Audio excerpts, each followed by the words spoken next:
നമ്മുടെ പുല്ലോട്ട് മെഷീൻ ഒന്ന് കേടായിട്ടിരിക്കുമായിരുന്നു. അപ്പോൾ അച്ചുകൂട്ടൻ അത് കഴിഞ്ഞ ദിവസം മുണ്ടക്കയത്ത് കൊണ്ടുപോയി നന്നാക്കിക്കൊണ്ട് വന്നിട്ടുണ്ട്. കഴിഞ്ഞ ദിവസമല്ല, ഇന്നലെ കേട്ടോ. അപ്പോൾ നമുക്കതൊന്ന് സ്റ്റാർട്ടൊക്കെയായി സെറ്റാക്കിയിട്ട് വേണം ഇതൊക്കെ ഒന്ന് തെളിക്കാൻ. അപ്പോൾ എനിക്കാണെങ്കിൽ ഇത് എക്സാമിൻ്റെ ടൈമും കൂടിയാണ്, അപ്പോൾ എനിക്ക് ടൈമും ഇല്ല.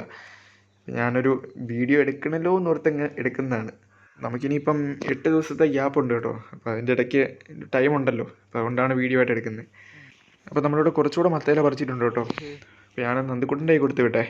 അപ്പോൾ അവനവിടെ പോയി നമ്മുടെ കോഴിപ്പെണ്ണിൻ്റെ അടുത്ത് കൊഞ്ചുവാണ് കാലൊക്കെ വെച്ച് കൊടുക്കുന്നത്. അപ്പോൾ നമ്മുടെ പഴയ പൂവിനെ നിങ്ങൾക്ക് ഓർമ്മയുണ്ടെങ്കിൽ അറിയാം, അവനിങ്ങനെ കാല് വെച്ച് കൊടുക്കുമ്പോൾ കുത്തുമായിരുന്നു. അവനൊക്കെ ഇപ്പം എവിടെയാണ്, നമ്മൾ തട്ടിയായിരുന്നു അവനെ.